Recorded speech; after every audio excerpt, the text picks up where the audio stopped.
Hey there folks, Pete Williams from preneurmarketing.com here, and just recently got an email from a guy by the name of Graham who wanted to know a little bit more information about the virtual assistant team I use and how I work with them. So I thought I'd put this video together rather than actually emailing him back directly, so you all can see my 5 most implementable, I'm sure that's a word, tips, techniques and rules. So let's jump into it and I'll share some things with you. Now, firstly, you have to realise that what you're doing and what you need to do is hire cheaper, not poorer. Now, what I mean by that is, all you're doing when you're hiring virtual assistants in countries like the Philippines and in India and countries like that is you're actually getting a cheaper workforce due to currency exchange differences. That's all it is. You shouldn't be hiring a poorer quality candidate for the role.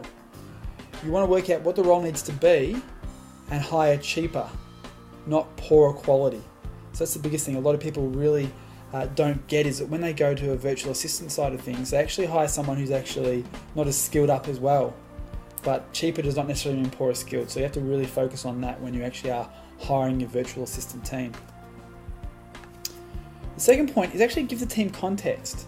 So when you're actually giving them a particular project or task, give them some context of what they're actually doing. Because quite often I find that the feedback I hear from people is that when they're dealing with their virtual assistants, they say they just don't get it. They're not doing what they need to do. But when I actually drill down into it, what seems to have happened is all they've given the virtual assistant is a step 1 to step 5 process of to actually do the task. But giving them no concept or context of what they have to actually do. By giving them a frame around what they're actually working towards, they'll actually be able to apply some grey matter of their own, possibly give you even some suggestions of how to do it better, but put the whole thing into perspective. So when they're doing it, they understand why they're doing it, which will make it a lot easier to get the result you're after. The third thing is get daily updates. By simply asking people to do a task and then report back when you're finished, that can be good, but I prefer to actually get daily reports from all my VAs, whether it's a personal assistant, someone who's doing SEO, web development, no matter what it is, I make sure I get daily updates. And this is basically the template I use and require from all my VAs. At the end of the day, I get them to spend 5 minutes and simply email me through these 5 things. Firstly, what was planned for the day? What do they actually have on their to-do list at the start of the day? Second point, what did they actually achieve from that first list? So actually get an idea of, out of the 10 things they had planned for the day, they got through 8. Third point is what wasn't achieved and why. So what do they actually have planned to do today they didn't actually achieve, and why is that? Is it because they went to log into YouTube to check some stats but YouTube was down, or the password has changed on a particular account, or they had to call somebody and never heard back but they left 3 messages? I actually want to know what wasn't achieved and why it wasn't achieved and what they did to still achieve it, such as I called the person twice and sent them an email or whatever it might be. This actually gives you an idea of, are they outcome orientated or just process orientated? If your virtual assistant simply says, oh, I couldn't do this because of this reason, but they didn't actually do anything to actually still try and get towards the outcome that they were trying to achieve, gives you an understanding of what type of person they are and whether you really want that person on your team or not. The fourth part of the daily update report is, what is the VA needing from me to continue their job, and by when? Quite often, I can be the bottleneck in my own business, and I'd probably be the same situation for most of you guys out there as well. So by getting your VA to actually tell you exactly and explicitly what they need from you and by when with a deadline, this is the main focus I have. It's the first thing I actually look at of this entire report is, what do they need from me? What are my action steps based off this? What do I have to actually do? And then the fifth thing is simply, what's the plan for tomorrow? What does a VA think their most important projects, steps, tasks or achievements are for the following day? So I can then look at this and say, yep, I'm cool with that person going ahead and working on that particular project and those particular tasks in that particular order.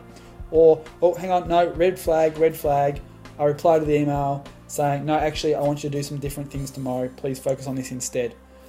It's a quick 5-minute check that can ensure you're getting the most out of your VA and they are being as effective and efficient as possible. And when it comes to being effective and efficient, when you're hiring new team members, you first want to focus on them being effective, then worry about efficiency. So many people try and get two outcomes straight away. They want them to be effective at what they're doing and also be efficient. They think, well, hang on, I can do this particular task in 15 minutes and I can do it perfectly. Why can't you can't do it in 15 minutes and you can't even do it well? My focus with all my two new team members, and even if it's an existing team member working on a new project, spend the first 5 or 6 days just ensuring effectiveness. You want to make sure they're doing it properly. No mistakes, 100%. Who cares about the time? If it takes them 5 times as long to get effective, that does not matter. Once they've got effective, I then spent the next 2 weeks focusing with them on being efficient, showing them possibly the shortcuts to make it easier.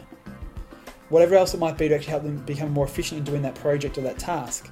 I worry about the effectiveness first, and the context is what also drives effectiveness. And then you worry about efficiency and the shortcuts.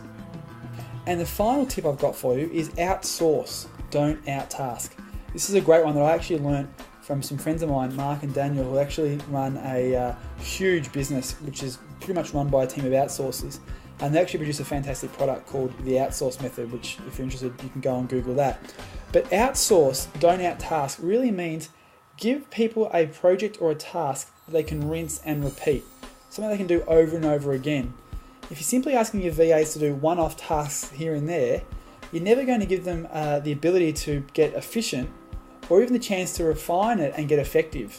It's a once-off project, very, very hard. So what you want to try and do is work out tasks, projects, assignments, goals that they can rinse and repeat and do over and over and over again.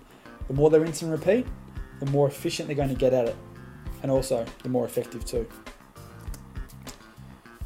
So finally, to answer Graham's question directly, and anybody else who's interested in knowing about the virtual assistant team that I use, please email one of my virtual assistants, Em, who's my personal assistant based in the Philippines, at preneuradmin, that's PRENEUR admin, @gmail.com, and she'll pass over the contact details of the company that I use.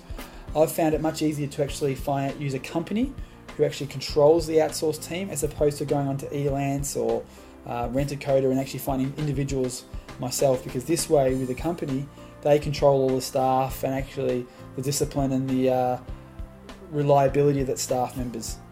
So I hope you guys found this video helpful on the 5 tips there. There's plenty more tips, techniques and other videos on my blog over at preneurmarketing.com. And I hope you enjoyed this and would love some feedback via email or blog posts or comments on the video, whatever it might be. Thanks guys.